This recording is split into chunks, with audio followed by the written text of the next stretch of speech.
Un hôtel noir a répondu à un appel en néerlandais devant un millionnaire. Le lendemain, il l'a fait venir. Le téléphone portable de Zoé a sonné alors qu'elle nettoyait le sol du luxueux hall du Grand Plaza Hotel. Normalement, elle ne répondrait jamais pendant les heures de travail. Règle numéro 1 du directeur Richard, en particulier pour le personnel de nettoyage, mais elle a reconnu le numéro. C'était l'université, après 6 tentatives infructueuses pour obtenir une bourse pour son programme de maîtrise en linguistique. Cet appel pourrait tout changer. Un instant, elle se murmura à elle-même en se cachant derrière une colonne de marbre ornée. C'est là que sa vie a changé en quelques secondes. Zoé Johnson a-t-elle répondu discrètement en espérant ne pas être remarquée par les clients qui traversaient le hall? La voix à l'autre bout du fil parlait un néerlandais parfait. C'était le professeur Van Hatton de l'Université d'Amsterdam. Zoé a répondu immédiatement dans la même langue, sa prononciation impeccable coulant naturellement, alors qu'il discutait des détails de sa candidature au programme international. Ma motivation était « Te lo on mogul eb had twi wicked gelen verzandan Zoé » a expliqué qu'elle était inquiète que sa lettre de motivation ne soit pas arrivée à temps. C'est à ce moment-là qu'elle a remarqué le silence soudain autour d'elle. Elle a levé les yeux et a vu Richard Coleman, le propriétaire milliardaire, de la chaîne d'hôtels, debout à quelques mètres de là, la regardant avec un air de surprise non dissimulé. À côté de lui se trouvait le directeur Richard, ses yeux écarquillés de fureur. Zoé a dégluti difficilement. « Je dois y aller, Iqbal. J'attends plus tard, Terry, » dit-elle précipitamment en néerlandais en raccrochant le téléphone. « Johnson, dans mon bureau, maintenant. » La voix du directeur a tranché l'air. La marche vers le petit bureau administratif au sous-sol semblait interminable. Zoé sentait les escaliers de ses collègues, certains plaintifs, d'autres cachant à peine leur satisfaction. À 29 ans, elle était la seule femme noire du service de nettoyage à avoir un diplôme universitaire. Quelque chose que le directeur Richard mettait un point d'honneur à oublier constamment. « Tu connais les règles. Johnson, pas de téléphone pendant les heures de travail, surtout dans les espaces communs, Richard a tiré dès qu'elle a fermé la porte. Et parlant dans ce qui était ce français néerlandais, Zoé a corrigé instinctivement en le regrettant immédiatement. Je m'en fiche si c'était martien. Ce qui m'importe, c'est que M. Coleman, le propriétaire de cet hôtel, a vu une femme de ménage ignorer ses devoirs pour parler au téléphone dans le hall. L'injustice brûlait comme de l'acide. Les réceptionnistes blancs prenaient régulièrement des appels. Personnel sans conséquence, mais Zoé savait ce qui se passait. C'était le même schéma que d'habitude. Je t'affecte aux toilettes du centre de congrès pour les 3 prochains mois. Peut-être que là-bas tu pourras pratiquer autant de langues que tu veux sans embarrasser l'hôtel. Zoé sentit son estomac se nouer. Le centre de congrès signifiait des doubles équipes de nettoyage après des événements d'entreprise sans heures supplémentaires. C'était la punition classique de Richard pour ceux qui dépassaient les limites. Vous pouvez y aller et être reconnaissant de ne pas être renvoyé cette nuit-là fut l'une des plus longues. Dans son petit appartement partagé avec 2 collègues infirmières, Zoé pleurait en silence en regardant son diplôme de linguistique et ses certificats internationaux encadrés sur le mur qui s'écaillait. 6 ans de nettoyage de chambre d'hôtel, tout en essayant d'économiser pour une maîtrise, tout en envoyant des CV qui n'ont jamais reçu de réponse après des entretiens en personne. Le lendemain matin, elle est arrivée tôt, déterminée à faire preuve de professionnalisme malgré l'injustice. C'est à ce moment-là que le téléphone de la réception a sonné. Zoé Johnson a appelé Jennifer, la réceptionniste en chef. Les ressources humaines vous veulent immédiatement. Le département des ressources humaines était au dernier étage, à côté des bureaux de direction, un territoire inconnu pour le personnel de nettoyage. Dans l'ascenseur, elle se sentait invisible, comme toujours, entourée de cadres discutant de fusion à plusieurs millions de dollars, sans même la remarquer. Johnson a appelé la directrice des ressources humaines dès qu'elle est entrée. « Veuillez vous asseoir. » Zoé était assise, raide, se préparant au pire.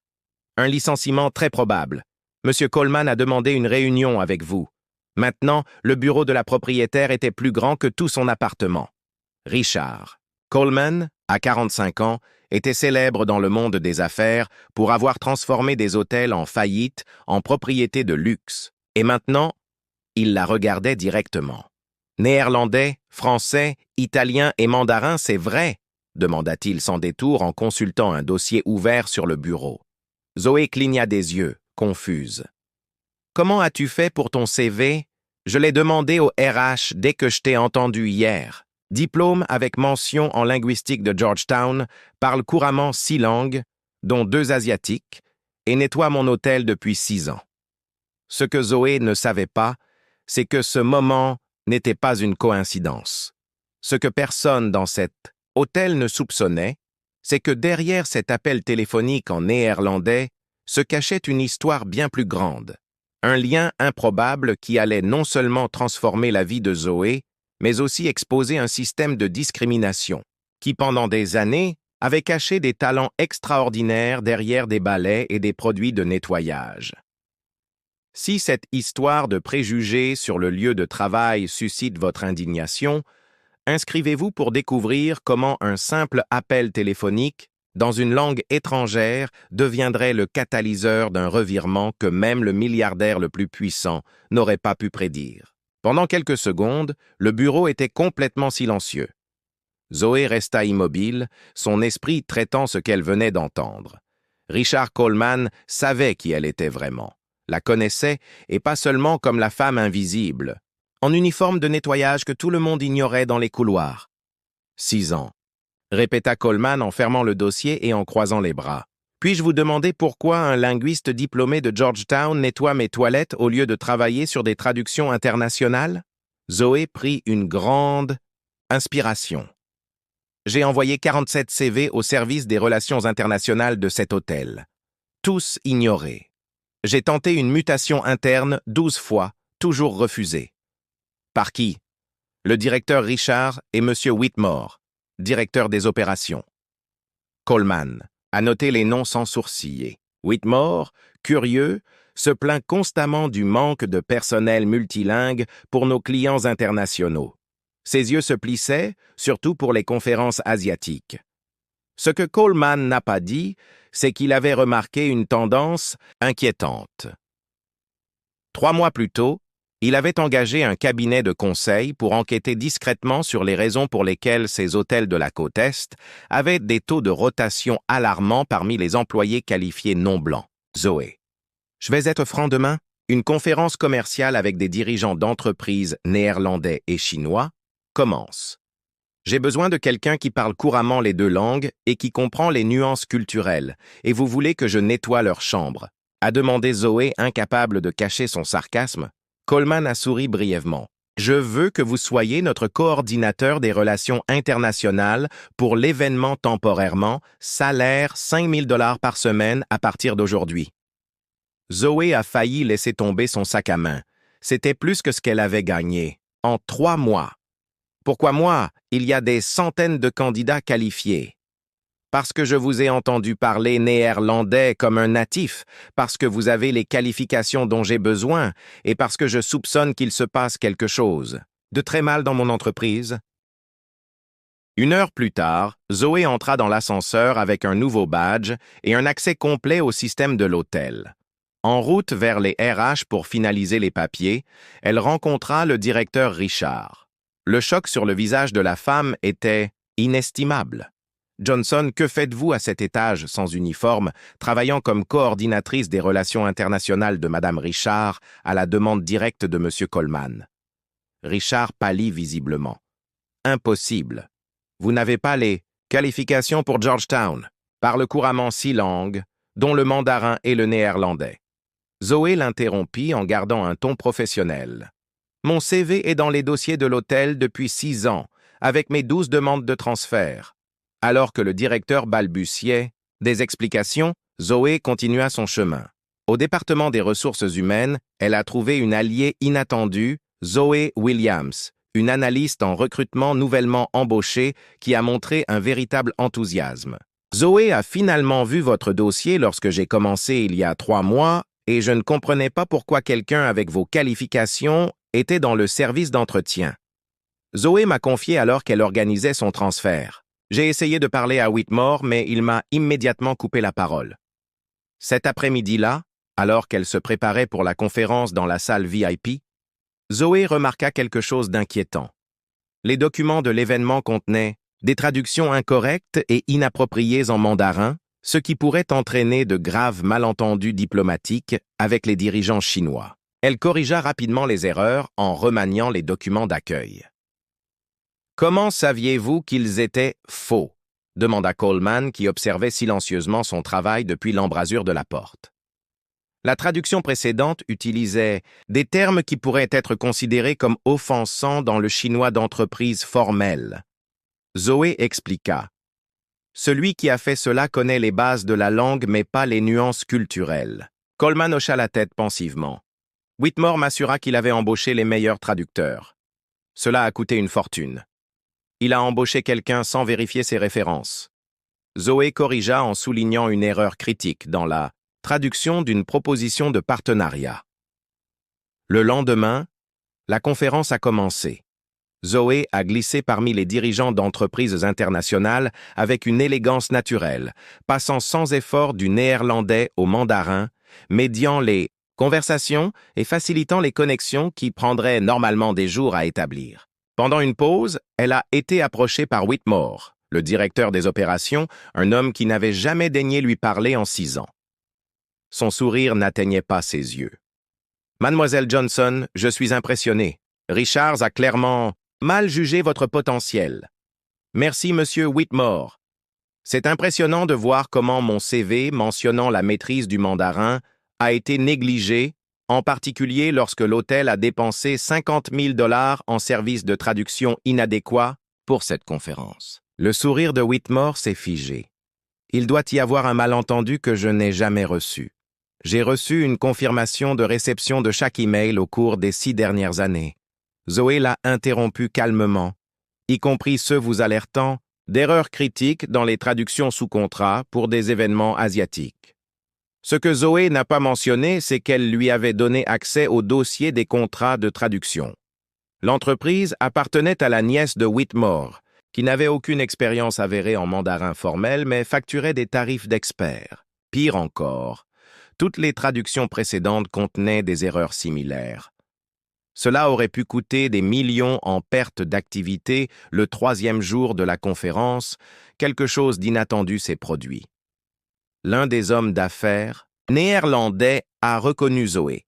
« Attendez, n'êtes-vous pas l'étudiant qui a écrit ce brillant article sur la variation linguistique dans le commerce international, publié dans le Journal of Applied Linguistics ?» Zoé a confirmé, surprise d'être reconnue. J'ai cité votre travail lors de 2 conférences. L'homme s'est exclamé en appelant ses collègues pour la rencontrer. Coleman a regardé de loin, remarquant que Whitmore semblait de plus en plus mal à l'aise. Ce que le directeur n'a pas réalisé, c'est que pendant qu'il souriait et parlait, Zoé tissait une toile qui révélerait non seulement des erreurs isolées, mais tout un système de discrimination et de corruption institutionnalisée qui avait maintenu des talents comme le sien supprimés, tandis que des contrats gonflés étaient attribués à des personnes non qualifiées. Ce que personne au Grand Plaza Hotel n'avait réalisé, c'est que la femme de ménage noire qui avait répondu à un appel en néerlandais n'était pas là par accident. Derrière ce transfert de service apparemment simple, un plan se déroulait qui allait non seulement changer la vie de Zoé, mais aussi exposer un système de discrimination qui touchait des dizaines d'employés. La question n'était plus de savoir si elle pouvait prouver ce qui s'était passé, mais à quel point la vérité serait dévastatrice lorsqu'elle serait révélée. Le matin du 4e jour de la conférence, l'hôtel Grand Plaza était en effervescence. L'initiative de Zoé avait généré des contrats préliminaires qui dépassaient toutes les attentes. En traversant le hall, elle remarqua quelque chose d'inquiétant. Whitmore conduisait une jeune femme visiblement nerveuse vers les ascenseurs de direction. « Mademoiselle Whitmore, votre traduction en mandarin est adéquate, dit-il d'un ton contrôlé. Il n'y a pas lieu de s'inquiéter. » Zoé reconnut immédiatement le nom de famille. La jeune femme portait un dossier marqué « Contrat-cadre de traduction finale ». Un rapide coup d'œil en passant confirma ses soupçons. Les mêmes erreurs critiques persistaient dans le texte. « Monsieur Coleman doit voir ceci », pensa Zoé en se précipitant vers le bureau du PDG. Coleman examinait des documents lorsqu'elle est entrée sans prévenir Zoé. Que se passe-t-il? Whitmore remplace. Mais traduction correcte par des versions erronées faites par sa nièce Zoé, lui a expliqué en lui montrant des captures d'écran sur son téléphone. Et j'ai la preuve que cela dure depuis des années. Coleman s'est levé brusquement. Êtes-vous absolument sûr que j'ai tout documenté? De plus, j'ai trouvé des enregistrements de paiement gonflés à son entreprise de traduction 3 fois supérieurs au taux du marché, alors que des candidats qualifiés comme moi étaient systématiquement rejetés. Pendant qu'il parlait, Zoé D. RH s'est précipité, Monsieur Coleman. Désolé de vous interrompre, mais j'ai trouvé quelque chose que vous devez voir immédiatement, dit-elle en lui tendant un dossier. Registre d'embauche des 5 dernières années, tendance constante à rejeter les candidats qualifiés non blancs, en particulier les femmes. Coleman feuilleta les documents, son visage se durcissant à chaque page. L'enquête extérieure avait détecté quelque chose, mais c'est systématique. À ce moment-là, Whitmore entra dans le bureau sans frapper, interrompant la conversation. « Richard, les Hollandais sont prêts à signer, mais ils posent des questions, sur des incohérences dans les traductions. Johnson a dû se tromper quelque chose. » Le silence qui suivit fut glacial. Coleman se dirigea lentement vers la porte et la ferma. « Thomas, je vois des relevés de paiement de 50 000 $ pour des traductions incompétentes alors que nous avons des employés qualifiés qui nettoient les toilettes, dit Coleman d'une voix dangereusement calme. Une explication? Whitmore pâlit visiblement. Je ne sais pas de quoi vous parlez. Nous embauchons les meilleurs. Sa nièce, Thomas Coleman, l'interrompit sans aucune expérience en mandarin formel. Elle a une fausse certification. Zoé a fini de placer un email imprimé sur la table. Je viens de confirmer avec l'université de Pointe qu'ils n'ont jamais certifié Ashley Whitmore. Whitmore a lancé à Zoé un regard de pure haine. Tu n'es personne. Une femme de ménage qui pense pouvoir jouer avec les grands docteurs en linguistique appliquée de Georgetown, Zoé, a corrigé calmement. Avec 6 publications internationales, toutes dans les dossiers RH que vous avez perdus à plusieurs reprises. Thomas Coleman intervint. J'ai convoqué une réunion d'urgence du conseil d'administration dans 30 minutes. D'ici là, je veux que sa lettre de démission soit sur mon bureau. Tu ne peux pas être sérieux. Whitmore rit nerveusement. À cause de ça. Choisissez vos prochains mots avec un soin extrême. Coleman a averti. 2 heures plus tard, l'auditorium exécutif était bondé. Tous les directeurs, superviseurs et directeurs avaient été convoqués d'urgence. Au premier rang, des cadres d'entreprises néerlandais et chinois attendaient avec curiosité. Richard, le responsable du nettoyage, semblait confus, assis à côté d'autres directeurs de service. Coleman est monté sur scène, Zoé à ses côtés. Aujourd'hui, nous avons découvert un système systématique de discrimination et de népotisme qui a coûté des millions à cette entreprise, a-t-il annoncé gravement. Pendant des années, des directeurs tels que Thomas Whitmore et Sarah Richard ont mis en œuvre des politiques non officielles qui ont nui non seulement à nos employés, mais aussi à nos résultats financiers. Une présentation a commencé derrière lui montrant des tableaux comparatifs des qualifications des employés par rapport au poste, des statistiques d'embauche et de rejet par race et sexe, et des contrats surévalués avec des entreprises liées aux membres de la famille des directeurs. Madame Johnson, que certains d'entre vous ne connaissaient que comme femme de ménage, a sauvé notre entreprise d'un désastre diplomatique et financier cette semaine. Coleman a continué, en corrigeant des traductions qui auraient coûté des millions en malentendus contractuels. L'homme d'affaires asiatique a hoché la tête en signe de reconnaissance, certains applaudissant doucement.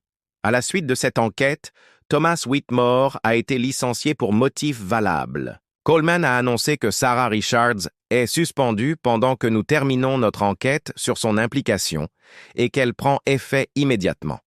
Nous mettons en œuvre un audit complet de toutes les embauches et promotions.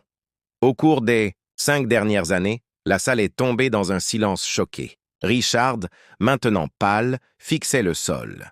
Et finalement, Coleman sourit légèrement. « Je suis heureux d'annoncer que le Dr Zoe Johnson est nommée notre nouvelle directrice mondiale des communications internes, supervisant toutes nos opérations. Multilingue. » L'auditorium a éclaté en applaudissements. Certains hésitants, beaucoup enthousiastes, en particulier de la part de l'équipe de nettoyage assise au fond qui a applaudi avec des larmes aux yeux. Alors qu'elle quittait la scène, Zoé a remarqué que Whitmore était escorté hors du bâtiment par des gardes de sécurité, son visage déformé par un masque de rage impuissante. En passant devant Zoé, il a murmuré « Tu ne tiendras pas, un mois ». Zoé sourit sereinement. Dans la poche de son blazer nouvellement acquis se trouvait un appareil d'enregistrement, le même qui avait enregistré toutes les menaces et tous les commentaires racistes que Whitmore avait murmurés ces derniers jours alors qu'il essayait désespérément de dissimuler son plan. Cette nuit-là, dans son nouveau bureau, surplombant la ville, Zoé s'autorisa finalement à pleurer. Ce n'étaient pas des larmes de tristesse, mais de catharsis profonde. 6 ans à nettoyer les couloirs pendant que son potentiel était « Niais 6 ans de votre CV ont dû se perdre et peut-être que vous n'êtes pas une bonne adéquation culturelle. » Elle décrocha le téléphone et appela sa mère qui avait tout sacrifié pour payer ses études. « Je l'ai fait, maman, » dit-elle. Simplement la voix brisée.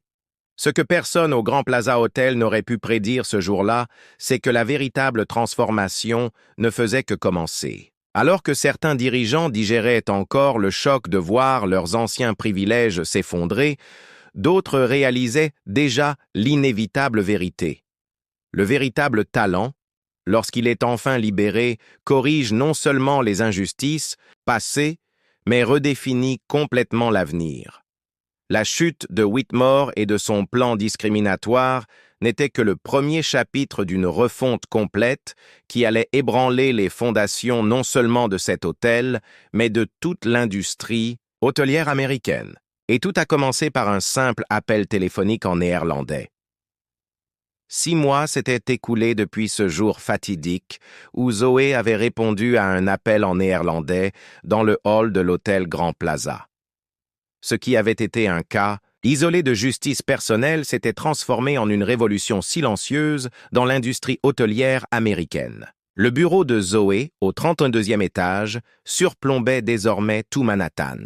Une plaque discrète sur la porte en chêne indiquait « Dr Zoe Johnson, vice-présidente de la diversité et des relations internationales ». Le salaire mensuel était à 5 chiffres, et non annuel, mais le véritable pouvoir résidait au-delà du titre ou de la rémunération financière. Le comité de restructuration s'était réuni et attendait l'annonce du Dr Johnson. Zoé est désormais son assistante de direction et amie proche. Tous les directeurs régionaux sont en conférence téléphonique. Zoé hocha la tête en prenant une grande inspiration avant d'entrer dans la salle de conférence où Richard Coleman et le conseil d'administration l'attendaient. C'était le jour de la présentation finale du programme des talents invisibles, une initiative personnelle que Zoé avait développée pour identifier et promouvoir les employés qualifiés qui étaient systématiquement négligés dans toute la chaîne hôtelière. Les résultats du programme pilote ont dépassé toutes nos attentes, a commencé Zoé en présentant les chiffres à l'écran. En seulement 6 mois, nous avons identifié 147 employés ayant des compétences en langue, en finance, en gestion et en technologie qui occupaient des postes bien en deçà de leurs capacités. 83% d'entre eux étaient noirs, latinos ou issus d'autres groupes minoritaires.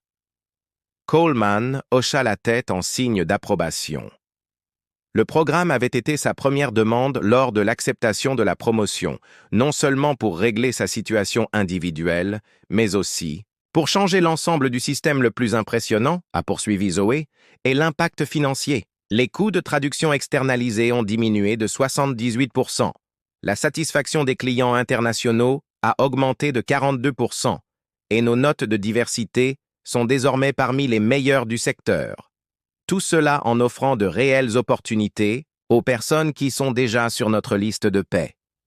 À travers le pays, Sarah Richards a regardé la diffusion de la conférence depuis un petit hôtel en Californie. Après une enquête approfondie, elle avait échappé au licenciement en acceptant une rétrogradation et un transfert. Maintenant, elle gérait la blanchisserie d'un établissement de second ordre, une humiliation quotidienne pour quelqu'un qui avait autrefois rejeté des talents sur la base de préjugés. La prochaine extension du programme inclura un système de mentorat interne, a expliqué Zoé. Chaque talent promu s'engage à identifier et à soutenir d'autres employés ayant du potentiel. Thomas Whitmore n'assistait pas à la conférence. Après son licenciement, aucun hôtel de luxe ne voulait l'embaucher. Des allégations de discrimination systématique et de détournement de fonds avaient terni définitivement son nom dans l'industrie. La rumeur disait qu'il travaillait maintenant comme directeur de nuit dans un motel en bord de route en Arizona. Sa nièce Ashley avait dû rembourser tous ses paiements gonflés, suivre un programme d'éthique professionnelle et étudiait maintenant le mandarin, ironiquement, grâce à une bourse créée par la Fondation Coleman pour l'éducation linguistique inclusive. En conclusion, Zoé a dit en se tournant directement vers la caméra qui diffusait dans toutes les propriétés de la chaîne. « Je veux partager quelque chose de personnel. » Elle a marqué une pause, laissant le silence remplir la pièce. « Quand j'étais petite, ma mère travaillait comme femme de chambre dans un hôtel comme celui-ci. Elle avait un diplôme universitaire, mais elle n'a jamais trouvé d'emploi dans son domaine. Elle me disait toujours, « Zoé, peu importe à quel point ils essaient de te faire sentir invisible, ta valeur ne dépend pas de leur reconnaissance. » Zoé a pris une profonde inspiration, en gardant son sang-froid. Ma mère est décédée en croyant que certaines portes ne s'ouvriraient jamais pour des gens comme nous. Elle n'a jamais vécu pour voir ce moment, pour voir que son sacrifice en valait la peine. De l'autre côté de la pièce, plusieurs cadres, dont beaucoup étaient récemment promus grâce au programme, ont essuyé des larmes discrètement. Le véritable pouvoir d'une entreprise ne réside pas dans ses revenus, mais dans le potentiel qu'elle libère. Pendant des décennies, l'industrie hôtelière, comme tant d'autres, a enterré des talents extraordinaires sous des uniformes de service, supposant que les personnes de certaines couleurs, de certains accents ou de certains horizons n'étaient aptes qu'à des rôles invisibles. Coleman s'est levé en applaudissant, suivi par toute la salle et des centaines d'employés qui regardaient à distance. Plus tard dans la journée, Zoé a reçu une enveloppe dans son bureau. À l'intérieur se trouvait une carte postale d'Amsterdam et une lettre d'une université de linguistique appliquée lui offrant un poste de professeur invité. Van Ton, qui avait passé cet appel fatidique en néerlandais 6 mois plus tôt, avait suivi son ascension fulgurante. Ironiquement, Zoé pensa en regardant la ville par la fenêtre. « Je dois remercier Richard de m'avoir puni ce jour-là. Si elle m'avait simplement donné un avertissement, je serais peut-être encore en train de nettoyer les mêmes chambres que mon diplôme, ramassant la poussière. » Le lendemain, Zoé lança officiellement un fonds de bourse pour les employés, d'hôtels et leurs enfants, financé en partie par son nouveau salaire. La première bénéficiaire fut la fille de son